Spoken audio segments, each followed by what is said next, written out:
आज हम लोग जावा बेसिक सीखने वाले हैं, यानी कि यहाँ पर जावा पहले से स्टार्ट करने वाले हैं। अब जावा पहले से स्टार्ट करने से पहले जावा के उप्स के कंसेप्ट्स आपको पता होने चाहिए। अगर आपको उप्स के कंसेप्ट्स नहीं पता है तो उसका वीडियो मैंने ऑलरेडी बनाया हुआ है, जिसकी लिंक आपको मेरे इस वीडियो के डिस्क्रिप्शन में मिल जाएगी, तो जरूर से देख लेना। चलो स्टार्ट करते हैं जावा बेसिक। जावा बेसिक के अंदर सबसे पहले आपको शायद पता होगा कि जावा जो है वो सन माइक्रो सिस्टम कंपनी ने 1991 के अंदर डेवलप किया था। अगर आपको अपने कंप्यूटर के अंदर जावा इंस्टॉल करना है तो आप लोगों को जेडीके की जरूरत पड़ेगी। जेडीके यानी कि जावा डेवलपमेंट किट। इससे आपको ऑनलाइन इंटरनेट के ऊपर से डाउनलोड करना है। कैसे डाउनलोड होता है चलो प्रैक्टिकली देख लेते हैं। तो मैं सबसे पहले वेब ब्राउजर के अंदर चला गया। वेब ब्राउजर के अंदर मैंने यहाँ पर लिखा जावा इंस्टॉल विंडोज, एंटर दिया। एंटर देने के बाद यहाँ पर जो आपको पहली वेबसाइट मिल रही है उसके ऊपर क्लिक कर दो।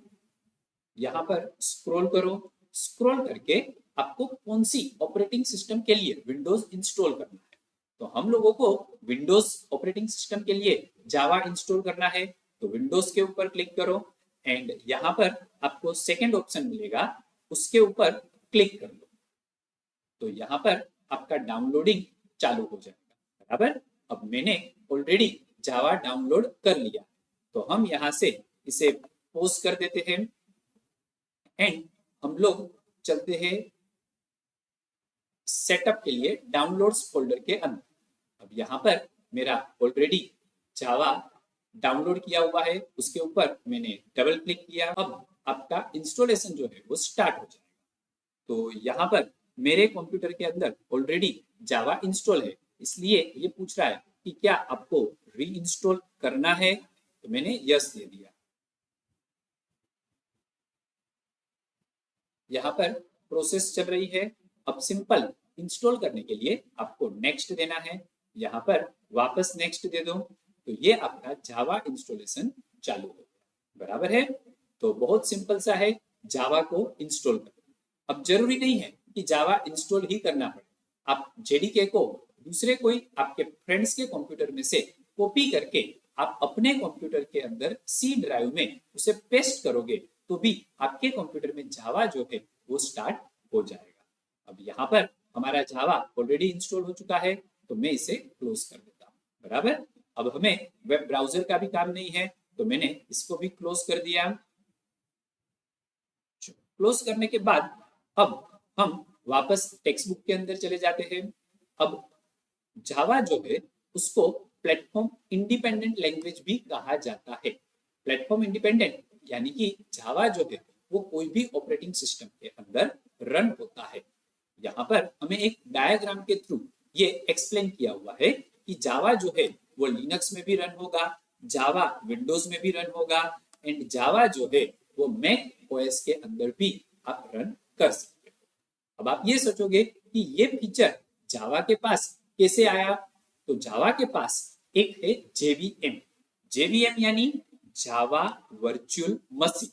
अब ये जावा वर्चुअल मशीन जो है उसे बाइट कोड रीड करना आता है। अब आप वापस सोचोगे कि ये बाइट कोड क्या है, तो यहाँ पर आप जब भी जावा का प्रोग्राम कंपाइल करते हो तो एक दूसरी फाइल अपने आप जनरेट होती है, जिसको हम क्लास फाइल बोलते हैं एंड वो क्लास फाइल के अंदर बाइट कोड होता है। अब ये बाइट कोड जो है वो सिर्फ जेवीएम रीड कर सकता है, यानी कि Java virtual machine. And Java virtual machine अब बाइट कोड को रीड करके उसे कन्वर्ट कर देगा बाइनरी के अंदर। अब चाहे कोई भी ऑपरेटिंग सिस्टम हो, यहाँ पर जावा अपने आप जनरेट क्या करेगा, बाइट कोड जनरेट करेगा एंड उसको बाइनरी में अपने आप कन्वर्ट कर देगा। बराबर। तो यहाँ पर कोई भी ऑपरेटिंग सिस्टम हो उससे फर्क नहीं पड़ता। ओके, तो जेवीएम का फुल फॉर्म ध्यान में रखना, एग्जाम के अंदर पूछते हैं। जेडीके का फुल फॉर्म भी ध्यान में रखना, ये भी एग्जाम के अंदर पूछते हैं। अब यहाँ पर बाइट कोड यूज करने के एडवांटेजेस तो आपको समझ में आ गए, लेकिन एक डिसएडवांटेज भी है कि ये हमारा बाइट कोड जो है वो सिस्टम को स्लो कर देता है, यानी कि आपकी जो प्रोग्राम है उसका एग्जीक्यूशन स्पीड जो है वो स्लो हो जाएगा। बराबर। अच्छा, अब हमें यहाँ पर जावा का प्रोग्राम कैसे बनाते हैं वो दिया हुआ है, तो मुझे यहाँ पर ये प्रोग्राम अभी एक्सप्लेन नहीं करना है। सबसे पहले जावा का कंपाइलेशन प्रोसेस क्या है वो हमें देखना है। कंपाइलेशन प्रोसेस के बाद हम जावा के प्रोग्राम की सिंटेक्स क्या होती है वो देखेंगे, और उसके बाद हम उसका प्रोग्राम एग्जीक्यूट कैसे होता है वो देखेंगे। तो सबसे पहले यहाँ पर हमें क्या दिया है, जावा सोर्स फाइल, यानी कि आपको सबसे पहले जावा का कोड लिखना है। अब जावा का कोड आप कहाँ लिखोगे, टेक्स्ट एडिटर के अंदर। अब एज अ टेक्स्ट एडिटर आप कुछ भी यूज कर सकते हो, नोटपैड यूज करो, वर्डपैड यूज करो, या और बहुत सारे टेक्स्ट एडिटर मार्केट के अंदर अवेलेबल है। यहाँ पर हम notepad as a text editor use करने वाले। अब टेक्स्ट एडिटर के अंदर प्रोग्राम लिखने के बाद उसे आप सेव कर दो डॉट जावा एक्सटेंशन देकर।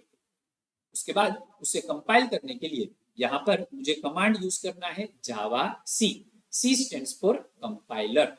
जैसे ही कंपाइल हो जाएगा तो यहाँ पर एक क्लास फाइल जनरेट हो जाएगी जो हमने अभी डिस्कस किया था, कि जिसके अंदर क्या होता है, बाइट कोड। अब ये क्लास फाइल को रन करने के लिए हम क्या यूज करेंगे, जावा कमांड का यूज करेंगे। तो यहाँ पर आपकी क्लास फाइल जो है वो रन हो जाएगी। बराबर। तो कैसे रन होता है वो समझ में आ गया। अब आपके माइंड में दूसरा क्वेश्चन आएगा कि हम रन करेंगे कहाँ। तो लिनक्स के अंदर जावा के प्रोग्राम को रन करने के लिए आप टर्मिनल का यूज कर सकते हो, जबकि विंडोज के अंदर आप यूज करोगे कमांड प्रॉम्प्ट का। बराबर। अच्छा, तो यहाँ पर कमांड प्रॉम्प्ट में हम रन करेंगे एंड टेक्स्ट एडिटर के अंदर हम कंपाइल करेंगे। अब टेक्स्ट एडिटर के अंदर जब भी आप प्रोग्राम लिखते हो तो विंडोज के अंदर हम नोटपैड यूज करेंगे, लेकिन लिनक्स से तो आप यूज करोगे यहाँ पर साइट टेक्स्ट एडिटर का। तो यहाँ पर हमें साइट टेक्स्ट एडिटर दिया हुआ है। अब साइट टेक्स्ट एडिटर के अंदर सबसे पहले आपको नया प्रोग्राम लिखना है, तो आप क्या करोगे, फाइल में जाकर न्यू। नोटपैड में भी हम यही चीज करते हैं। प्रोग्राम लिखने के बाद उसे सेव करना है तो कमांड क्या दोगे, फाइल में जाकर सेव। नोटपैड में भी सेम यही कमांड होगा। अब आपको कंपाइल करना है, तो कंपाइल करने के लिए साइट एडिटर के अंदर मुझे कमांड दिया हुआ है कि आप टूल्स मेनू में जाओ और वहां पर कंपाइल के ऊपर क्लिक करो। तो यहाँ पर जावा सी लिखने की जरूरत नहीं पड़ेगी। एंड रन करने के लिए टूल्स मेनू में आपको एक और ऑप्शन मिल जाएगा, गो। इसके ऊपर क्लिक करने से आपका प्रोग्राम रन हो जाएगा। विंडोज के अंदर हमें जावा कमांड लिखना पड़ता है। बराबर। ओके, आगे बढ़ते हैं। अब मुझे यहाँ पर जावा का स्ट्रक्चर क्या होता है, यानी कि जावा के प्रोग्राम का स्ट्रक्चर क्या होता है वो डिस्कस करना है।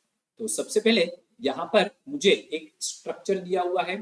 अब क्या लिखा है, पब्लिक क्लास, यानी कि जावा का कोई भी प्रोग्राम क्लास के अंदर ही बनेगा। बिना क्लास का आप जावा का कोई भी प्रोग्राम डेवलप नहीं कर सकते। तो यहाँ पर आपको पब्लिक क्लास एंड उसके बाद क्लास का नाम लिखना है। पब्लिक यानी विजिबिलिटी मोड, हम ऑलरेडी आगे डिस्कस कर चुके हैं कि पब्लिक यानी कि आप ये क्लास को कहीं पर भी एक्सेस कर सकते हो। उसके बाद आपको क्या लिखना है, कर्ली ब्रैकेट चालू करो एंड कर्ली ब्रैकेट को कंप्लीट कर दो। बराबर। और ये दो कर्ली ब्रैकेट के अंदर मुझे यहाँ पर प्रोग्राम लिखना है।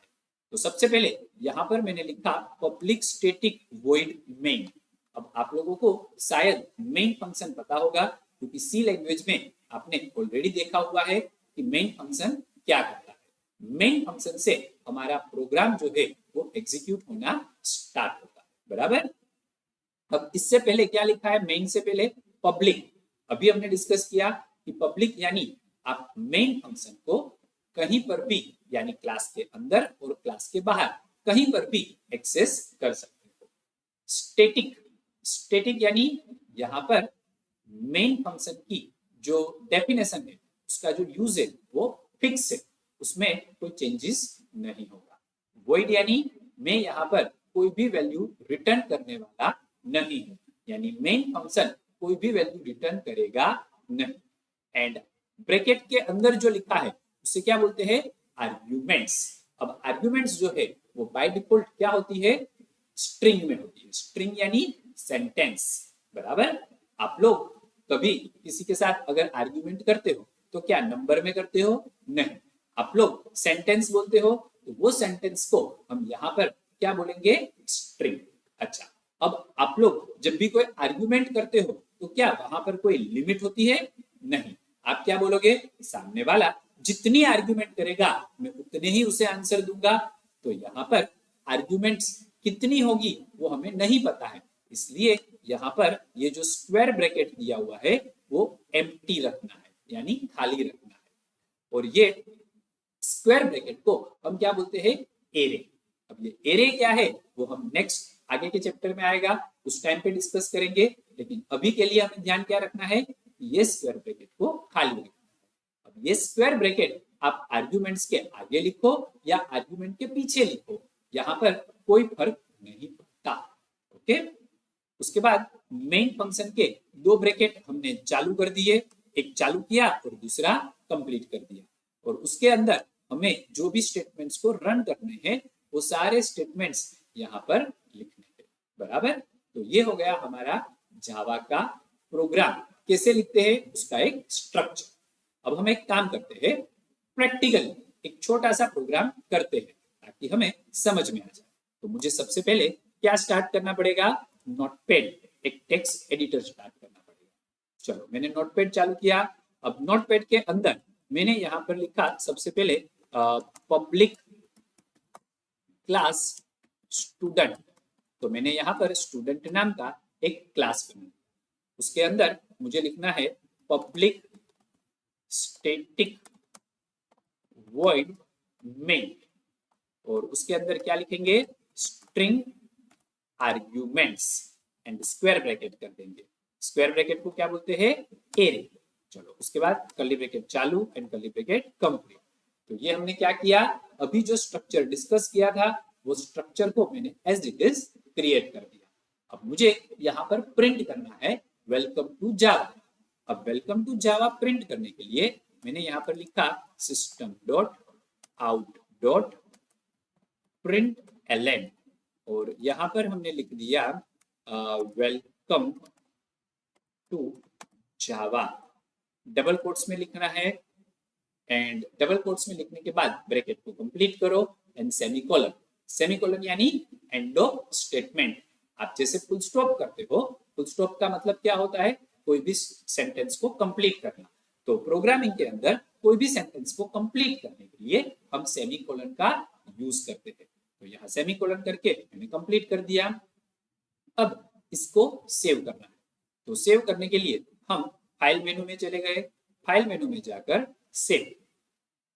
अब यहाँ पर मुझे डेस्कटॉप के ऊपर मैंने एक स्टैंडर्ड 12th नाम का फोल्डर बनाया है, उसके अंदर मुझे ये प्रोग्राम सेव करना है। अब ये प्रोग्राम को कौन से नाम से सेव करेंगे, तो यहाँ पर क्लास का नाम क्या है, तो क्लास का नाम है स्टूडेंट। तो मुझे यहाँ पर फाइल का नाम भी क्या रखना है, स्टूडेंट। तो मैंने लिखा student dot Java and save as type के अंदर ऑल फाइल्स कर दो, सेव के ऊपर क्लिक कर दो। कंफर्म कर लो कि यहाँ पर जो नाम है वही नाम क्लास का भी है ना, बराबर। अगर स्पेलिंग भी गलत होगा तो आपका आउटपुट नहीं आएगा। अच्छा, अब दूसरा आपको ध्यान में क्या रखना है, सिस्टम जो मैंने लिखा हुआ है उसका एस कैपिटल, बराबर। उसके बाद यहाँ सेमीकोलन करना भी भूल मत जाना। तो ये एक बेसिक सी छोटी छोटी चीजें हैं कि जो नॉर्मली हम लोग गलत लिख लेते हैं। यहाँ पर मैंने जो स्ट्रिंग लिखा है उसमें भी एस कैपिटल। अब आप सोचोगे कि कुछ जगह पर सर आपने कैपिटल में लिखा है, क्यों? कैपिटल में लिखा है उसका मतलब होता है कि वो क्लास है।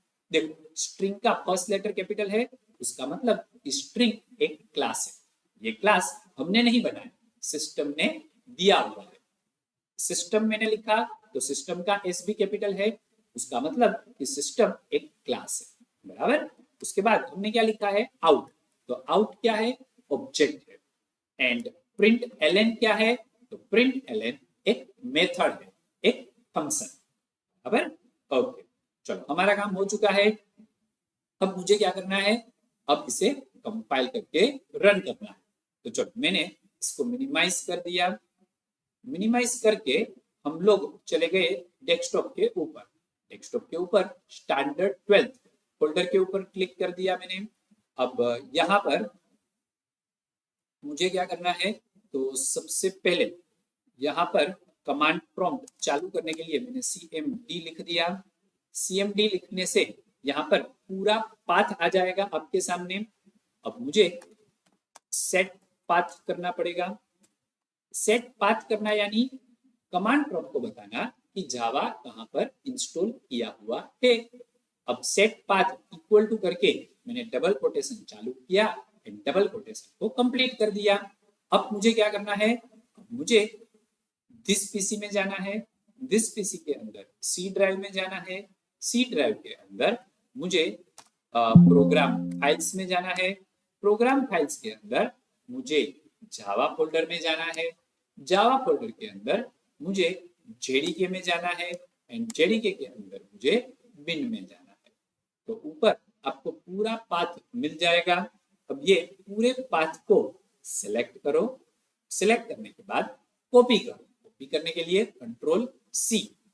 कॉपी करने के बाद अब आप कमांड प्रॉम्प्ट में चले जाओ एंड कमांड प्रॉम्प्ट में जाकर आपको पेस्ट कर देना, बराबर।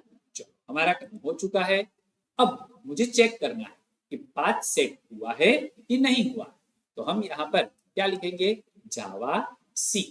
जावा सी यानी जावा कंपाइलर एंड एंटर दे दो। तो देखो पाथ सेट हो चुका है। अगर पाथ सेट नहीं हुआ होता तो वहां पर एरर मैसेज आता, जावा सी इज नॉट एन इंटरनल और एक्सटर्नल कमांड। हमें ये एरर नहीं आई है, इसका मतलब पाथ सेट हो चुका है। अब मुझे यहाँ पर प्रोग्राम को कंपाइल करना है। तो क्या लिखा, जावा सी। उसके बाद फाइल का नाम। फाइल का नाम क्या है, स्टूडेंट डॉट जावा। एंटर। अब एक भी एरर नहीं है, इसलिए यहाँ पर हमारा प्रोग्राम सक्सेसफुली कंपाइल हो गया। अब जैसे ही यह कंपाइल हुआ तो यहाँ पर एक बिन नाम की फाइल भी जनरेट हो जाएगी। चलो उसके लिए हमें कहाँ जाना पड़ेगा, स्टैंडर्ड 12 फोल्डर के अंदर। अब यहाँ पर दो फाइल बन चुकी है, देखो एक ये स्टूडेंट नाम की फाइल है एंड दूसरी भी एक स्टूडेंट नाम की फाइल है। अब ये हमारी डॉट जावा वाली फाइल है एंड ये क्लास फाइल। इसको राइट क्लिक करके मैंने ओपन विथ नोटपैड कर दिया। तो देखो इसमें जो लिखा है वो हम रीड नहीं कर पाएंगे क्योंकि ये क्या है, बाइट कोड। और इसे कौन रीड कर सकता है, JVM, जावा वर्चुअल मशीन, बराबर। चलो मैंने इसे क्लोज कर दिया। वापस कमांड प्रॉम्प्ट में चले गए। अब एरर तो है नहीं तो इसे रन कर दो। तो रन करने के लिए क्या लिखेंगे, Java space student and enter. तो देखो यहाँ पर हमारा आउटपुट आ चुका है, वेलकम टू जावा। तो जावा का प्रोग्राम कैसे कंपाइल होता है, कैसे रन होता है, ये आपको प्रॉपर्ली समझ में आ गया होगा। इसका स्ट्रक्चर क्या होता है ये भी प्रॉपर्ली समझ में आ गया होगा।